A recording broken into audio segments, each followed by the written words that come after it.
last time we did talk about disinvestments, and we also talked about uh, one more thing, disinvestment plus one more thing was there, that was de-reservation. Okay, so if you want I can revise these two topics, otherwise I'll directly go to the uh, what are the aims of disinvestments.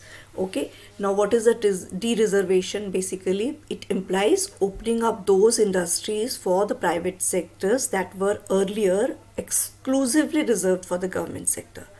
So under the de-reservation policy, the number of industries exclusively reserved for public sector was reduced to 3. Earlier there were 13, then it became 7, now it is only 3. And which of them are there? I did talk about that, if you remember. Tell me. Do you remember? Yes, ma'am. Yeah, tell me which 3 companies, But major companies. They were? uh, Yeah. atomic Very good. and railway Yes. and army. No, no, no, no. No, no, no. They were specified minerals. Okay, third is the mineral category, because government still wants to keep a control on that. Okay, army is a different thing. Army will definitely never be privatized, because otherwise you never know, army can take over. Just जैसे यहाँ पाकिस्तान में most of the time coups हो जाते हैं ना, तख्ता पलट.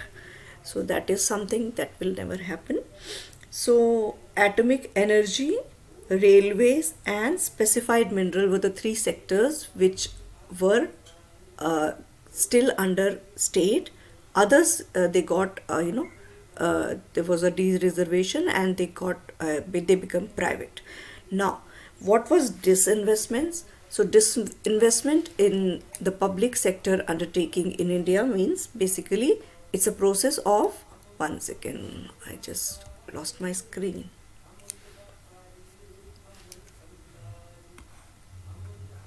Okay, so it's a process of public asset sales done by the President of India on the behalf of government. Okay, it can be directly offered for sale to the private sector or indirectly done through a bidding process. So abhi recently there had been a news on this. What is it? Do you remember? I did talk about last week.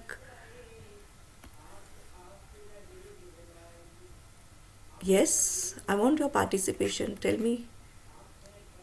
Based on this, there was a news. Tata's ka. Air India. India. Yes, Air India. So Air India was bidded by Tata, and it has come back to Tata again after a span of long time, because earlier also Air India belonged to Tata only. It was taken over by the government, so it has done the bidding of 18,000 crore to get this back. So now when Tata will go back, Air India will go back to Tata, it is again going to become a private organization. So you will see there will be a remarkable growth, because once the sectors they are taken by the government, because of the attitude of the people or the government employees and the politicians interference and all, their growth becomes basically redundant. They don't show much of growth because they are not enthusiastic, they are not work oriented, they know they are pension oriented people. Okay, and they are bribe corruption oriented people. So once they get into the private sector, what happens? The control is in the hand of a private company who knows how to keep a tight rein over those employees. So, and they know how to get the work done. Okay, now when we will talk about, let's go to the next slide. What are the different aims of disinvestments? Okay, so basically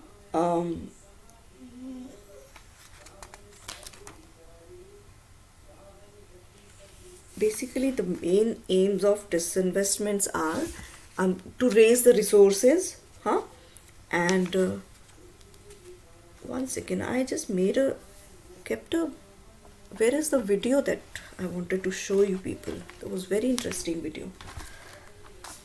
Maybe in some other slides or somewhere.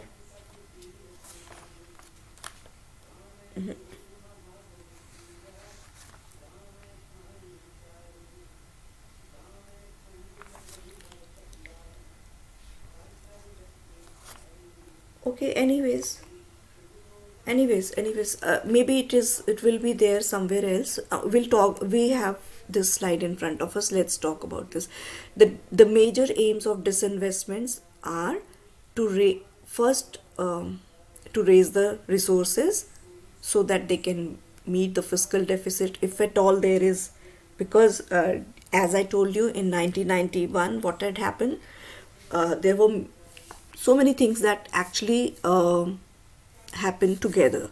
One was Gulf War, second was the assassination of the Indian Prime Minister Rajiv Gandhi, no, not Prime Minister, former Prime Minister, and then there was, a new government was formed under the leadership of Narasimha Rao, and whose economic minister was Dr.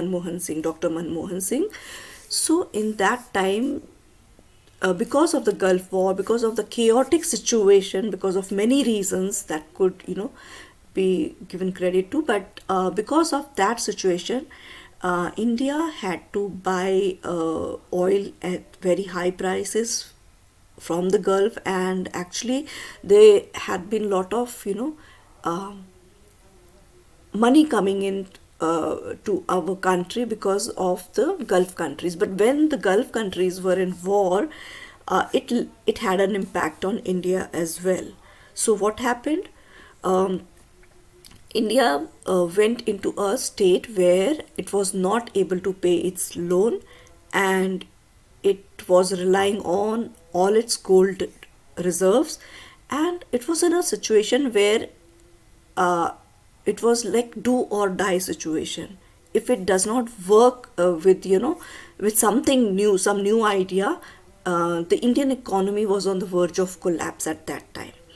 So looking at that situation, and wanted to desperately come out of that situation, the newly formed government of Narasimha Rao took a very, very, very bold step. Earlier, the Indian economy was more on a socialist type of economy, where the control was mostly in the hand of government.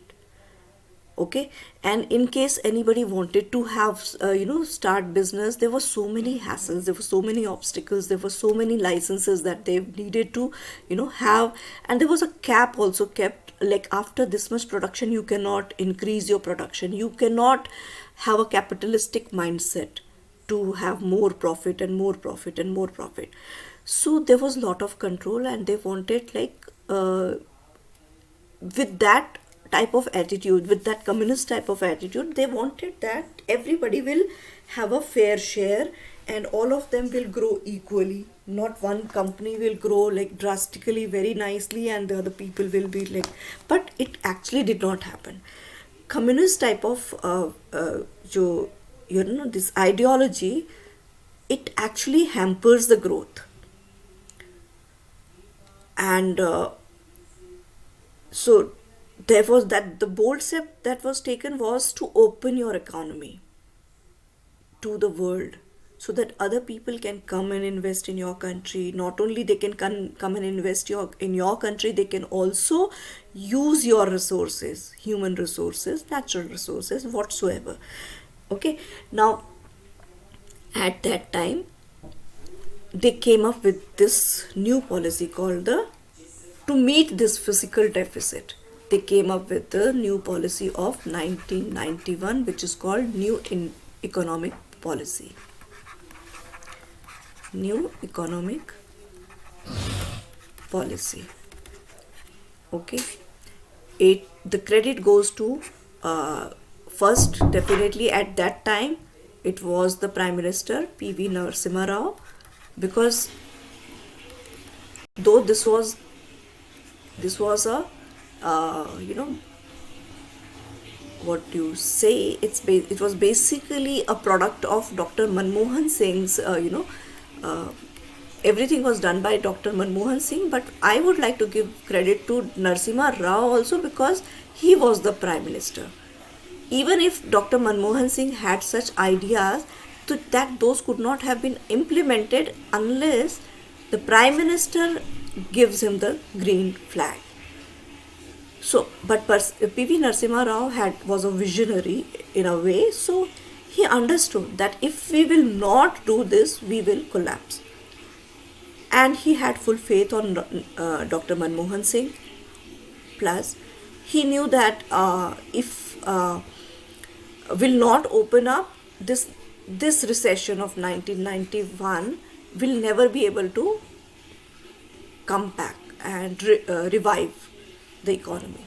So he did that to meet that fiscal deficit, so that you could raise resources from the foreign direct investment. You can tell people to start working, and and then in that line there was one more thing added, which was privatization of the government sectors. Okay, so next point was to encourage wider public participation, including that of workers. So once this thing happened, once we started with the new 1991 new economic policy, people started participating because doors were now open for them. There was ease to do the business now, so everybody was excited. Okay, the foreign markets were open for India. The goods were open to India. At that very moment, you know what has happened? If you remember, there was उससे पहले क्या होता था? There was only one news channel, which was Doordarshan, right? At that very moment, cable TV came. There was a revolution. Okay, so people got exposed to so many different types of programs, and some even foreign programs. So their mindset also changed. Not only their mindset changed, they got exposed to many new ideas. Okay, so it was like a fresh of breath there at that time, because everybody was suffocating in that previous before this 1991. Everybody was like, there were less of things available to people, prices were high, they were not able to why prices were high? Because there was a cap on the companies, that they cannot have overproduction. And once there is limited number of supply of the commodities, the prices definitely go up high, because the companies who have produced them, they also want to have profit. So once the production was increased, the prices, they came down, and everybody was able to afford those things. The standard of living suddenly changed. Okay? Now, third aim of disinvestment was to overcome the corruption in the public sector undertaking.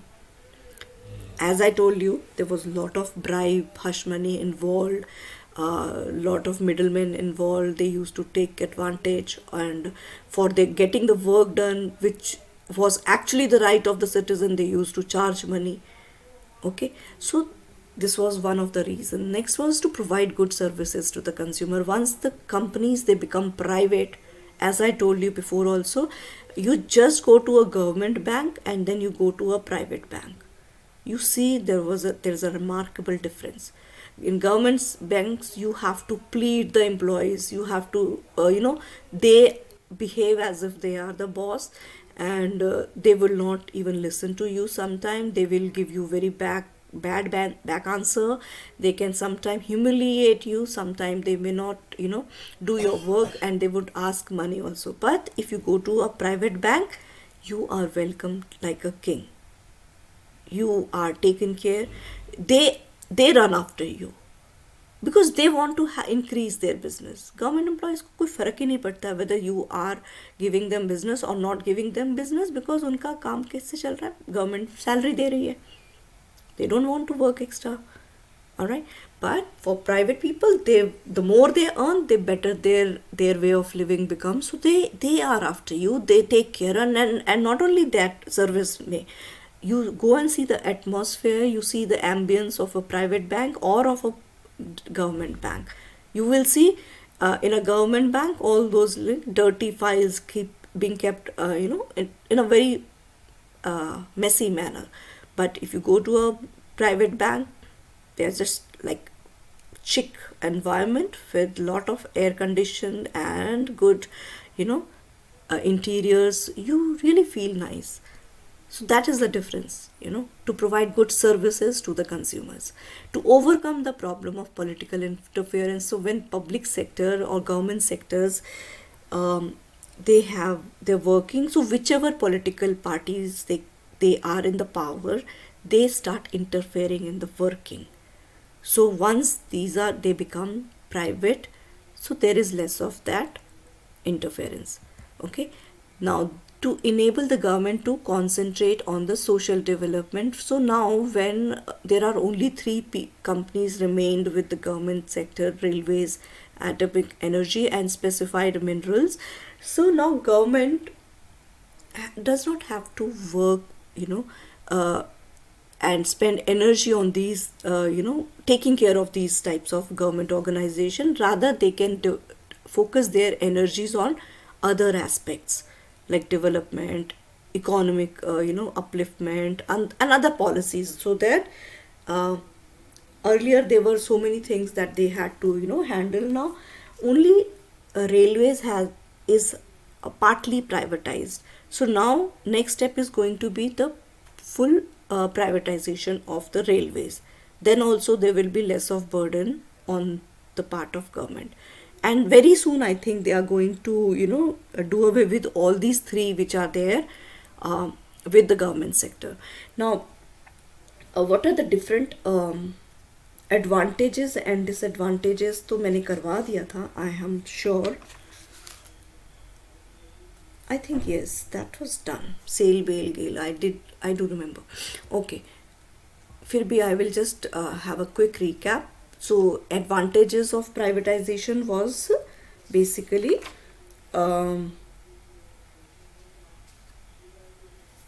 improved efficiency, as I just had a discussion on the same thing. Like, when the organization is under government control, as I told you, they have a different attitude towards working, because they get their salary, their government salary, and they are not enthusiastic about their work. They just come, they do their 9 to 5 job, and the moment it is 5 o'clock, they pack their bag and go away, because they are not interested in making more business, okay, working more efficiently, and but the moment it becomes a private organization, that how they work. Because I just now had a discussion on that same thing. Again, lack of political interference, employment opportunity improves. Then, shareholders, they also benefit. Definitely, when a company is making profit, the shareholders, they also have their stake in that profit, right? So they also benefit. Then increased competition resulting into quality improvement. Now when people are in the private organization, there are other competitors, so they definitely work extra hard, because they have to survive the competition, and they want to, in that bargain, what happens, the consumer becomes the beneficiary, because at that time when there is a competition between two companies, so they want to reduce the price, they want to improve the quality. So in a way, we as a consumer, we benefit. So government raise revenue from small sale. So when they make this companies private, they get money, na? They are government sector, they are being sold to. Now 18,000 crore is been given to the government, right? And Tata has taken over this Air India back. So this way they raise money for the efficient functioning of the government policies from these types of sales. Now, what are the disadvantage? Disadvantage is there is a monopolistic attitude, because there are many companies who are very giant, and they are, because there is less of government control, so they can go any ways. They, once they become, monopolistic, then they can, try to suffocate the other small companies who are there. They may have some policies which way, in a way, may harm others or budding businesses. Second is public interest. Now, what does that mean? Public interest means basically there are many industries which perform important public services, जैसे कि health care हो गया, education हो गया, transport हो गया. So in these industries, the profit motive should not be the primary objective. If they become money oriented, then the people will definitely suffer, because health is something which is you cannot compromise on. All right, so government hospitals should always be there, or maybe in case there are some private hospitals that they take over the major government hospitals, so there, those companies should feel that social responsibility, that they should not be money oriented or business oriented, because health is something which is the right of the people. You cannot earn money out of it. There has to be, definitely there are private or hospitals which are earning money, because from those people who can give, because they want good services, but basic amenities, they should not be money, they should be given at a very minuscule price, so that they can be afforded by common people. Okay? Now, if you privatize a health sector, healthcare, hospitals, it could mean a greater priority will be given to profit or money rather than the patient's care. Third point is, government then loses out on potential dividend. Definitely, when they have sold this thing, they have made one time money ना by selling. So जो potential इनका dividend जो हमेशा पहले आता था, that they will not be getting it. Okay. Now, problem regulatory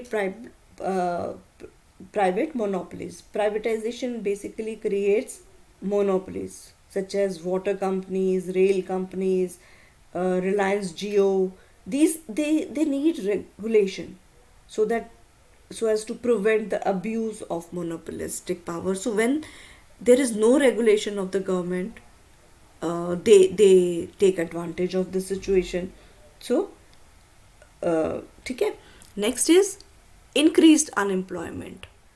यहाँ पे there is a contradiction. See, यहाँ पे इन्होंने बोला है employment increases, but here you can see, here increased unemployment. So as opposed to the idea that after privatization employment opportunity will improve, but some places when the companies they become private, they know that 5 people who were there were not working.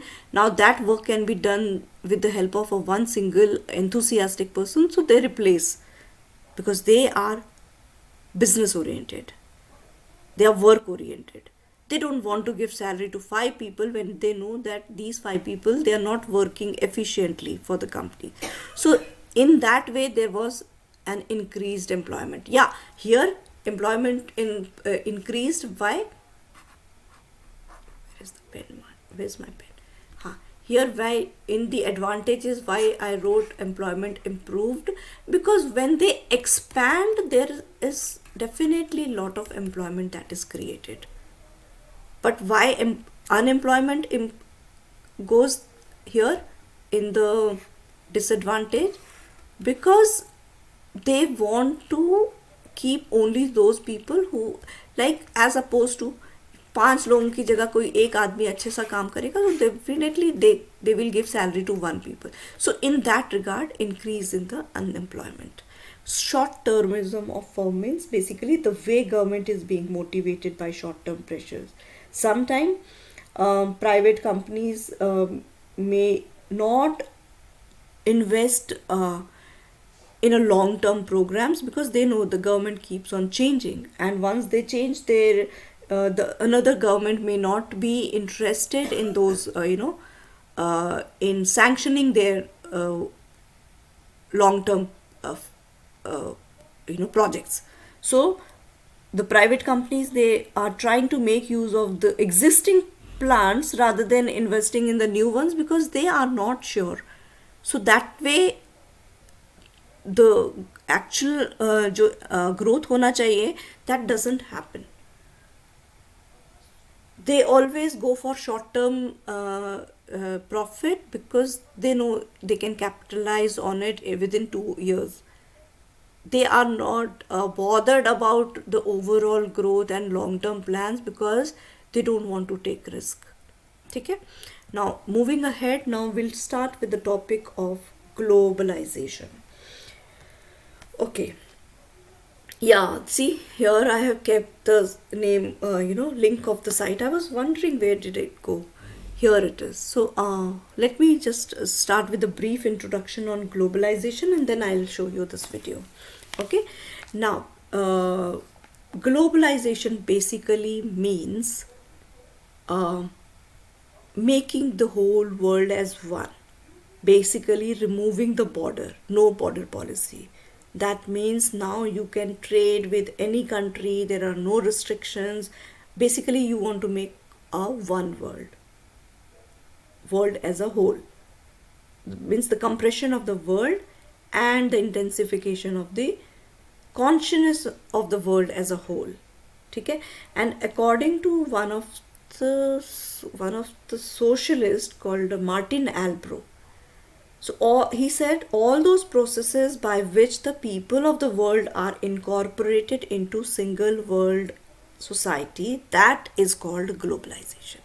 That means the whole world has become one society. Okay, that it's a very broad term basically. One single line cannot explain it very beautifully, but still there had been attempts done by various people like Martin Albro and other people. Now globalization basically means you are trying to dismantle the trade barriers. There are no barriers. You want to remove all those barriers between the nation, and हम लोग जैसे national integration करते हैं. Globalization basically means international integration. ठीक है? Integration of the nation's economy through financial flow, through trade in goods and services, through incorporate investments between the nations. So basically you are having international integration. You are not now looking as you are Indian, you want to just talk about India. No, you are a global citizen. Okay, you can, by sitting at Mumbai, you can have businesses all around the world, from South Africa to South America to Australia to New Zealand and Russia, wherever. So that is the concept. Like now you don't feel there is any barrier. And what has actually added fuel to the fire is that the moment there was a Washington consensus in the year 1970s. At that time, United States started telling other nations that open your doors, open everything, open your economy, so that we all can trade with each other openly and benefit from each other. Okay, so because of that Washington consensus, later on British companies like British Telecom, British Airways, British Petroleum, then electricity company and natural gas companies, they took that model. They opened up, they started privatization, they started opening up their boundaries, and they showed remarkable growth. And looking at that, third world country like India also opened up its economy, okay, in 1991, in the starting of the decade of 90s. Okay, so what basically happened at that time um, all these companies started, investing in each other. They started benefiting from those trades. Okay, now exports became easier. Setting up of industries in another countries became very easy. Okay, now globalization has increased across the world in the recent year. What I said, what added fuel to the fire was the internet revolution. By sitting in Mumbai, you can have a trade with somebody anywhere in the world. Even if you right now you are having a day in Mumbai, in America, even if it is the night time, you can still contact those people via internet. Now you don't have to travel.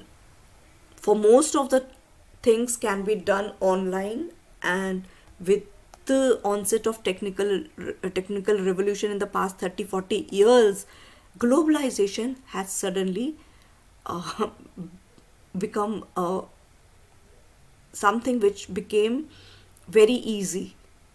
Had there been no internet revolution, it would have taken still more time. So we all owe it to the internet and the technological IT revolution, that is called. Okay, that is called IT, information technology and communication revolution.